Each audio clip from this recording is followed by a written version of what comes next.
protesters in Tijuana, Mexico, want migrant caravan to leave. We're sounding like Trump's America here in Mexico, said Francis Belmontes, who doesn't want the Central Americans in the border city. Tijuana, Mexico. Tensions rose Sunday as hundreds of residents protested the arrival of thousands of Central American migrants who are expected to linger in this border city for months as they try to claim asylum in the United States. A group opposed to the chaos of the so-called migrant caravans protested outside the largest makeshift shelter as Mexican police and riot gear formed a perimeter. The demonstrators sang the Mexican national anthem and waved flags as they urged the migrants to go home. The protesters said they had no problem with legal immigration, but they were strongly opposed to what they called an illegal invasion. Some protesters said the Mexican government should follow President Donald Trump's lead and adopt tougher border policies. "He's defending his border, unlike our president," said protester Elvia Villegas. Now there will be more violence in Tijuana. On Friday, Tijuana Mayor Juan Manuel Gastelum called the influx of migrants an avalanche that could wind up staying in the city for at least 6 months. On Sunday, President Trump tweeted about Gastelum, saying the city was ill-prepared for the migrants. Likewise, the U.S. is ill-prepared for this invasion, and will not stand for it, Trump tweeted. "They are causing crime and big problems in Mexico. Go home." Some protesters said they had previously disagreed with Trump on issues but not this one.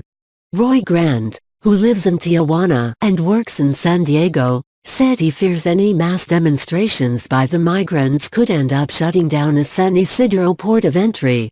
"I think these migrants need to go back to their country," Grant said. "Mexico needs to take a very aggressive, hands-on approach and deport them." Grant said he found himself an unlikely supporter of Trump's hardline position on immigration. "It's about how he says it, not what he says, that's offensive to people," Grant said. About 10,000 people are making their way through Mexico in at least 3 separate caravans. The first began in early October in San Pedro Sula, Honduras. Since then, the groups of migrants have walked, taken buses or hitched rides on any vehicle they could find as they made the grueling trek north with the intent to seek asylum in the United States.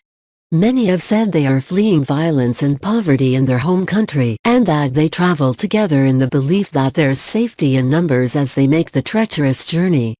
Trump seized on the issues of immigration and the caravans before the midterm elections, calling the migrant groups an invasion and using them to rally his supporters. He also deployed nearly 6,000 troops to the southern border. Francis Belmontes, who brought his 2 children to the protest, said his 7-year-old daughter told them that some of the migrants were urinating outside of her school and asking for money. He said not all the migrants were mothers seeking a better life for their children, and he had seen young men with tattoos who he believed were gang members. He said he worried for his children's safety. "It's chaos," he said. "We're sounding like Trump's America here in Mexico." Belmontes said he wasn't sure what the migrants expected once they got to the U.S.-Mexico border. "They chose the wrong time to get asylum," Belmontes said. "Trump clearly doesn't want them there."